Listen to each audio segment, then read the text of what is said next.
Good morning, everyone. It is Saturday, August 13th, 2016, and this is your Fun Fact of the Day. The Summer Olympics are upon us, and we have round 3, part 3 of our mini-series about the Olympic Games. Today, we will cover, in minor detail, the extent of what these Olympics entail. Now, you hear about the Summer Olympics, you probably think track and field, or you might think swimming if you happen to be a Michael Phelps fan. Maybe you know about the lesser-known ones that you don't think about but are kind of obvious. This is a summer event, like golf or bicycling. But do you know how many events are actually in the Olympics? When you break them down under each category and then count men's and women's as separate ones, because you can't really cross over and decide whichever one you want to do.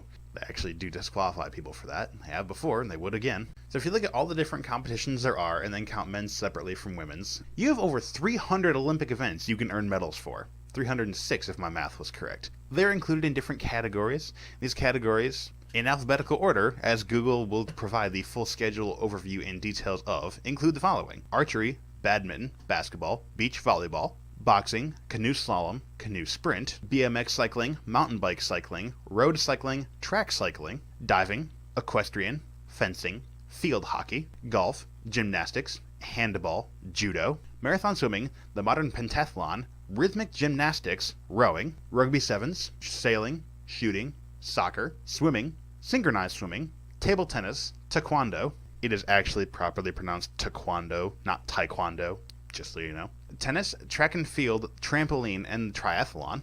Volleyball, water polo, weightlifting, and wrestling. Underneath each of those, using men's and women's as separate, also individuals and teams as separate, you have over 300 different things you can get an Olympic medal for. Track and field does have the largest category with over 47 events underneath it, and many of these, things like golf, trampoline, the triathlon, basically only break down as men and women's.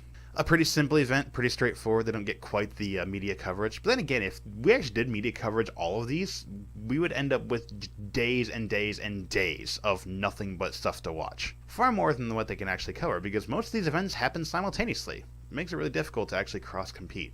Not that many people do cross-compete. These are like the best athletes in the world who don't cheat, who fall under the qualifications of allowing to compete at the Olympics. Some sports you're not allowed to be a pro, some sports you can only go pro for so long, some sports you have to fall under are pretty rigorous, you didn't do this, but you do still fall under these qualifications physically. It's a little bit nitpicky on occasion. So if you don't have anything in that sport collection that appeals to you at all, feel free to look up under each individual event if there's anything you do want to watch. Google will provide you, along with NBC, a schedule of when these events will be broadcast. And if still nothing appeals to you, just wait 2 years. Winter Olympics are right around the corner.